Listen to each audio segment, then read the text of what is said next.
Hai semuanya, perkenalkan, aku Effendi Sugantoro, mahasiswa D4 Teknik Informatika ULBI. Kali ini aku akan mengajak kalian ngobrol santai tentang sesuatu yang sebenarnya yang sering kita alami, tapi jarang kita sadari ya, yaitu dorongan eksekutif diri. Bukan dorongan supranatural ya, tapi semacam motivasi dari dalam diri kita sendiri. Ya ini penting loh banget buat kita sebagai mahasiswa, apalagi yang sedang membangun masa depan. Oke, lanjut. Kenapa perlu ngatur dorongan diri? Nah, setiap hari kita bertindak karena dorongan, baik sadar maupun enggak. Dalam dunia kuliah, kerja, dan organisasi, dorongan ini bisa menjadi kunci kesuksesan atau justru bikin kita di jalan tempat yang salah.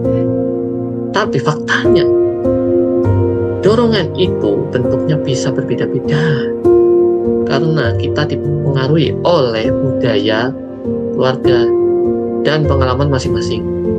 Makanya penting banget buat kenal dan mengatur dorongan itu diri kita dengan bijak. Oke, lanjut. Nah, ini apakah jadi lebih baik dimulai dari kompetensi? Ya, jawabannya benar. Ya, semua orang pasti ingin jadi lebih baik, dan ternyata keinginan untuk meningkat kompetensi itu adalah kebutuhan dasar manusia. Nah, dorongan semacam ini akan membentuk sistem tindakan dalam diri kita yang membuat kita bertindak, belajar, dan terus berkembang. Ya tapi ya semuanya itu harus diarahkan. Kalau enggak, ya cuma jadi niat dong.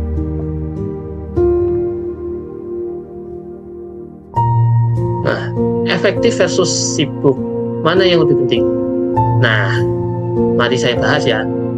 Sibuk bukan berarti produktif. Kita bisa kelihatan saja sibuk seharian, tapi nggak ada yang benar-benar selesai. Itu artinya kita perlu mengatur dorongan supaya nggak cuma muter-muter, tapi beneran fokus pada hal yang berdampak.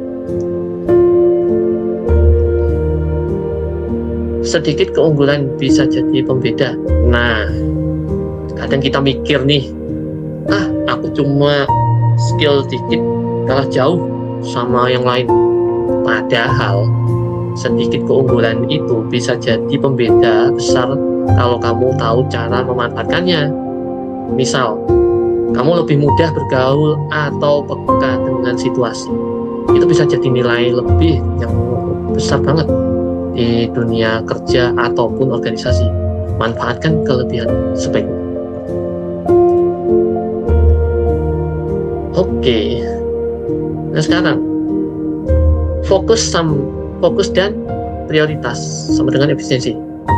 Nah, dorongan itu ya banyak, tapi ya waktu dan energi kita terbatas. Makanya kita harus bisa memilah mana yang penting, mana yang enggak. Ya dengan punya prioritas yang jelas, kita bisa hemat tenaga dan hasil pun lebih kelihatan. Oke, sekarang 10 jurus biar kamu semangat gak hilang. Nah, lakukan langkah-langkah ini. Pertama, gak apa-apa kadang gak efisien. Terus yang kedua, rencanakan tujuan dengan matang. 3, persiapkan diri sebelum bertindak. 4, fokus pada keahlian yang kamu punya. Yang kelima, terima kekurangan dirimu sendiri. Terus yang keenam, sadari pengaruhmu ke orang lain. 7, ulangi hal-hal yang pernah kamu ingin sukses. Nah, terusnya itu 8, belajar dari kesalahan, jangan hanya nyesel. Yang 9, cari mentor atau teman bisa dikasih arahan. Dan yang terakhir, nomor 10 ini, jangan lupakan hal-hal kecil, itu juga penting. Oke, masuk ke rencana masa depan. Ya, harus punya. Yap, kita sering terlalu keras ke diri sendiri.